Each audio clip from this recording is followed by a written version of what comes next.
What's up? Welcome to episode 5. This video is going to be very similar to last week's after our L against the Saints. We're a day removed from the 28-25 point loss against the Ravens. So this week against the Ravens, it was the same issues as against the Saints. Run game was non-existent on offense. The run defense was pitiful throughout the entire game. And then, Dak had to single-handedly try to just get us back in the game in that fourth quarter. And the only real bright spot on the entire team is Brendan Aubrey. He knocked down a 65-yarder, farthest in franchise history. He's the only guy that has been performing at a great level week in and week out so far. But I'll talk about the offseason because I got to go rant about that for a second.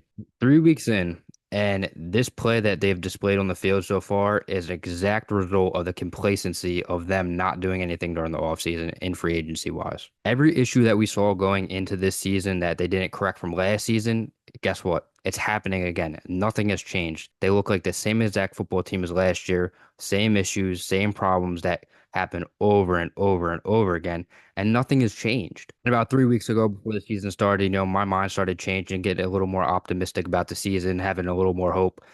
But beforehand, like I had no hope in this season, like zero. I didn't think they were going to be able to do anything. I thought they were going to, make the playoffs, but no real playoff push. My mind changed once they signed CD. Once they signed Dak back, I got, that little hope of, all right, maybe this team can do something this year. But 3 weeks in, I feel exactly how I did back in May. So, like I said last video, it's just frustrating seeing the same things happen over and over again with no resolution. And it's crazy because they're not going to be a bottom 10 football team. I've said in the past, Dak is good enough to win them 10 games, get him a playoff spot, and probably get bounced the first or second round. That's just how good of a talent he is himself, and he can get over all the other bad spots on the offense, bad spots on the defense, strictly because he is that talented as a quarterback. And just in my last video, I had 3 things I had to comment at the end of the video. Defensive line, very bad. Running backs, bad. No playmakers. You just can't win football games with no playmakers outside of CD. And CD had an off game. He had a couple of drops, that huge fumble in the second quarter. He just didn't look into it all game. Running game has been pitiful, like I said. And then the run defense is just, I came into the game thinking they were each going to have 100 yards, and, Derrick Henry had 150 on the ground, and Lamar had over 70. So exactly what I thought happened. And like I said, that is a direct result of them not doing anything in the offseason, thinking they're going to get by with the people they have in the room, making small little adjustments. And like I said, I can go on and on about this, but I'll try to get to the game right now. First of all, they came out flat. They looked bad first drive. That holding penalty on the kickoff kind of, speaks volumes to what kind of football team this is and has been my whole entire life. No discipline, small mistakes, penalties. It just always adds up and it always costs them at the end of the day. And it's something that's been there since I've watched football, like for the Cowboys, whether it's with McCarthy, whether it was with Jason Garrett, Wade Phillips. It's just they always hurt themselves and always, stops them from being great. But the 2 plays that changed the game was CD's fumble inside the red zone in the second quarter. You score a touchdown right there, you're down 14-10 in the second. Plenty of time, changes the game completely. And that's another thing, discipline. Tuck the ball. You're 3 steps after the catch. Just tuck the ball, get down. Why are you holding the ball out here like this? Like, that's one rule in football you learn to literally tuck the ball because bad things will happen if you don't. And then another big play that I haven't seen a lot of people talk about is Guyton's hold right before halftime. CD got a PI down in the end zone. We would have been on the 1 yard line with about 10 seconds or 6 seconds left on the clock. Be able to get in the end zone right before half, get points on the board, cut the lead down. But no, they have to settle for a field goal because of a hold, which in his defense, bad call. Personally, I don't think it was a hold. But it's things like that, like I said, that stop them from being great. And like I said, that changes the game. You go down there, you get some momentum going into halftime, changes the game up completely. On the run game, 51 yards yesterday on 16 attempts. Currently 29th in rushing in the entire league through 3 weeks. And like I said, this exact result of not doing anything during the offseason, and we're here now. This is what it is. This is what they're going to have to deal with for the rest of the season because they didn't go out and make any moves. Also, playing from behind, obviously, I know you're not going to run the ball as much. One of the best run defenses in the league, if not the best in the Ravens. Regardless, you need to help Dak and, get the ball moving on the ground to open up passing windows. It's very simple. And I think it's hilarious that a guy, that wanted to be in Dallas, has a house in Dallas, had 25 carries, 151 yards, and two touchdowns against us, a team he wanted to go to, but apparently we couldn't afford him. Well, we could afford him if you extended Dak and CD 6 months ago. But no, you waited to the last 2 weeks of the offseason to actually get their deals done. And that's how you miss out on players, delaying the inevitable, which you know you're going to do, and it just hurts at the end of the day. And if they give Deuce Vaughn another carry next week, I'm going to snap.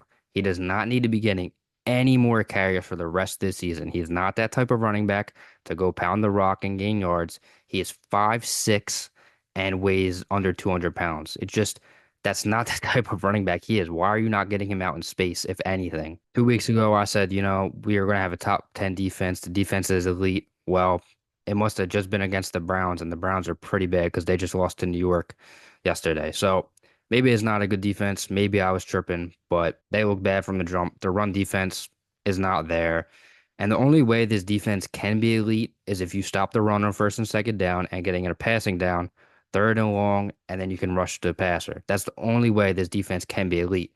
Teams see that if you run the ball on first and second down, pick up a good chunky yardage, you're not going to have to, settle for a pass on third down. You can run it on third down. Like I said, it's just a chain reaction of things not being addressed in the offseason, and it leads to this. I feel like every week I make these videos. If we lose, it's going to be the same thing. Even if we win, I'm going to have the same, problems with the offense, same problems with the defense, and it's just going to be a reoccurring video of I'm going to be saying the same exact things because of what they didn't do in the offseason. My third point I'll hammer home is they need playmakers.